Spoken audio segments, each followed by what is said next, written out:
Hi there. Good morning, good afternoon, or good evening, wherever you are in the world. If you're listening to this podcast, thank you for doing so. And hi.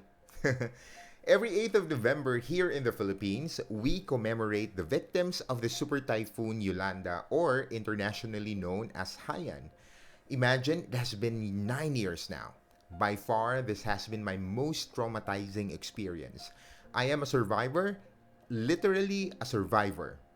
I was in the exact barangay where the typhoon had its first landfall.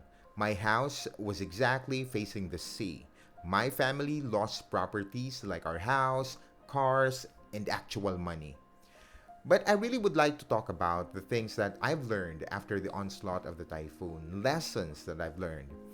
I know that it was a very painful experience. Even when I try to recall things inside my head, I still would tell myself, what if my relatives had the gut feeling that something that hideous of a tragedy would happen? Then sana, buhay pa sila. Pero di na natin maibabalik yan. We can't turn back the hands of time. What we have right now are lessons learned from that tragedy and the things that made us a better person. Number one, I noticed after the typhoon, the ability of a person to help, even when they themselves needed help, was possible. This memory is crystal clear. As soon as the rain and wind calmed down, I, with two of my friends, went to my barangay to check out my family. Their families were safe, and knowing that my house was located next to the beach was really something to worry about. Because of the typhoon's damage around the city, the hour walk turned to be 3 hours. Naaalala ko pa na may nakita akong mga taga-barangay na hubot-hubad, or I think they were wearing something but it's all really showing almost everything. Um, they're telling me that they saw some of my relatives already dead. I would always ask them if nakita nyo ba yung parents ko? But they had no idea. Some of them don't even know my parents. So inside me, my heart was already racing. I was scared with all of the dead people around me. Takot ako na baka isa sa mga bangkay doon is my family. There is this soft drink company near our place where all the bottles were scattered on the road. Ang hirap maglakad. For you to pass by, you need to step on it. In other words, be ready for some wounded feet. May pake pa ba ako if magkasugat-sugat ako? Siyempre wala na. All I really wanted that moment was to know if my family survived. The first family member that I saw was my mom. Nasa ilalim siya ng waiting shed. So I saw her there. Sabi niya sa akin habang umiiyak, huwag na akong tumuloy to see our house because the view was devastating. Sabi ko naman, it was okay kasi I wanted to know if may dapat pa ba akong balikan. And I also discovered that my dog was left all alone, so I was hoping that buhay pa siya. They also informed me na si Papa and my siblings were all safe. On our way back, there was a neighbor that I never had the chance to chat with. Like, never ko talaga siyang nakausap. Hanggang hi and hello lang pag nagkikita kami sa labas. Lumapit siya sa akin and asked for help. Our neighborhood knew that I worked with the country's largest broadcasting company back then. So maybe he thought I had connections to do something.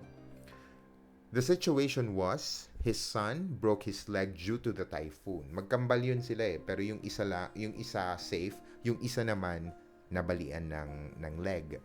Right leg to be exact. I can remember the blood coming out from that leg. The flesh was showing and I believe nakikita na rin yung bone kasi grabe yung yung nangyari sa batang yun. What made this boy's case hard was that overweight siya at isa siyang special child. Maybe you're thinking that I was heroic, like so heroic at tinulungan ko sila right away. No. I declined to help them. At that moment, I was shocked by everything that happened to my relatives, my house, my future's uncertainty. And I remember my exact words. Sabi ko, sorry, I can't help you. I am also in need. Then tumalikod ako, ready to leave them. But the friends that I was with stopped me. They said, Hindi naman nila kailangan ng mga connections or yung mga kakilala mo or anything. They made it clear that we can still help the boy and his dad by simply assisting them to the nearest hospital.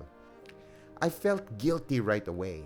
I realized that rejecting them was the most convenient thing for me to do. And I can't imagine the pain that the father felt when he heard me say no.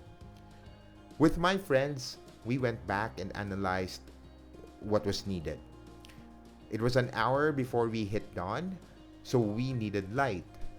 Yung phone ko, 95% charged, so I still had my camera's flash. Then, the dad was having difficulties with his vision because he lost his eyeglasses. But we had an extra person to be his guide. Then, the boy who can't walk at all, we had another extra person to guide him. When I finally told them both na tutulungan namin sila makalabas ng barangay and help them reach the nearest hospital, naiyak yung bata. I remember his words in Waray. Damo nga salamat, makuring maglakat pero kakayanon ko ini. Maitutukod ko ini nga akon mga tiil, diri ako magiging pabigat. In English, he said, I can do this. I can stand with this wounded foot. I will try my best not to be a burden along the way. My heart was touched because that boy's spirit went soaring high because someone offered to help him. I know that it was not me who made the helping part here. It was my two companions. They taught me that in the middle of a disaster, even if you are literally a victim, you can still offer help to another victim. We will never run out of ammo to help. We can always choose to reach out. There will always be a way. There's no excuse to help. Number 2 is something that I experienced days after the typhoon. I reported back to work and everyone was surprised na buhay pa pala ako. I can vividly recall that on my way, because nasira yung elevator ng time na yon, so I needed to walk through the stairs. So while walking, I was also complaining because there were lots of garbages all around the building and then ang daming basag na mga bintana. So I was complaining about all of those things and my voice was pretty audible. So they were really hearing me from the ground floor going to the 5th floor because 5th floor yung office namin. Tapos narinig ko yung guard. I heard our company guard saying, parang boses si Cholo yan ah. Minumulto na ba tayo? They actually thought that I died. But then after I reached 5th floor, everyone was teary-eyed and informed me that they have been praying for me for 3 days. This time, I have learned about being a light in the midst of darkness. Well, di dahil sa buhay ako, but with something that happened with work. The employees were not Taclobanons. Konti lang kami, originally from Tacloban. Some were from parts of Leyte and Samar. We even had some from Mindanao. In other words, they needed to go home and be with their families. That was their way to distress. In my department, we were just 5. 4 of them needed to leave and meet their families. I was the only person from Tacloban, so I don't need to go anywhere else. When the Manila team came to help Tacloban team, they installed generator sets, satellites, or maybe not a satellite. I don't know how it's called, but we used it to transmit news from the main office to the satellite office. So baka transmitters yon. This was done because para at least yung mga tao sa Tacloban na dadaan sa area ng station namin can listen to the news. We'll know updates about the actions made by their government.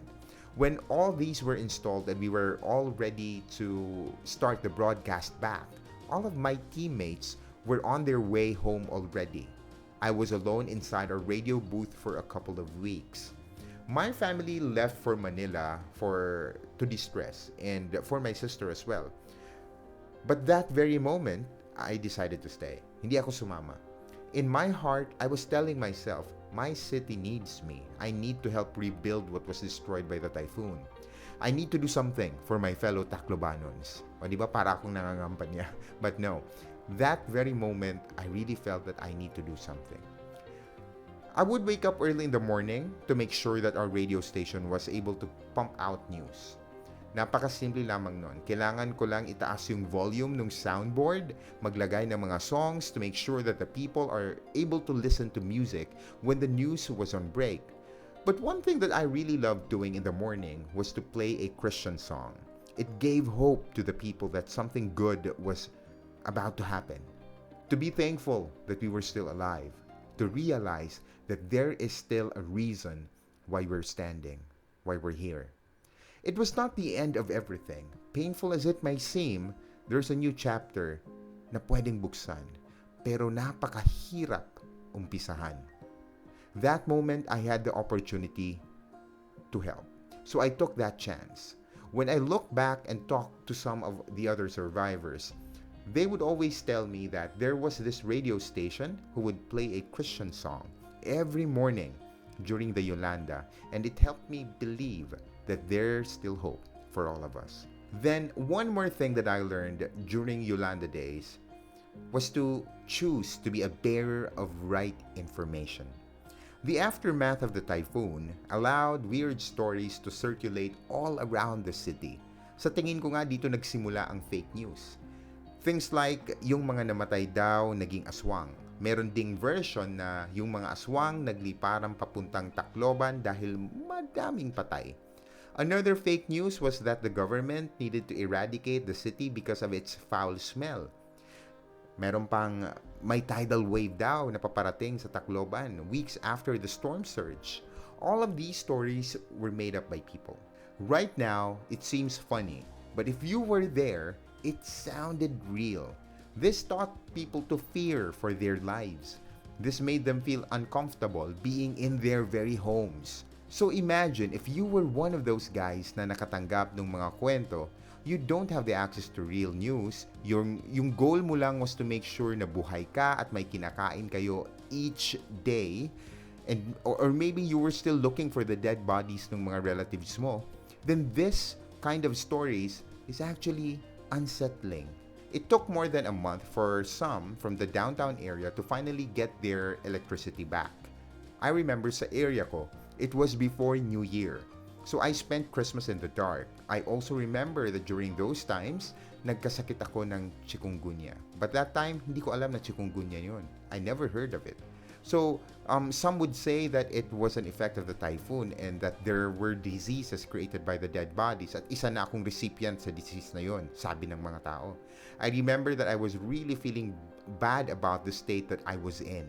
But knowing myself, sigurista ko I made sure na nakausap ko yung mga doctors kong kaibigan to make sure that I was okay.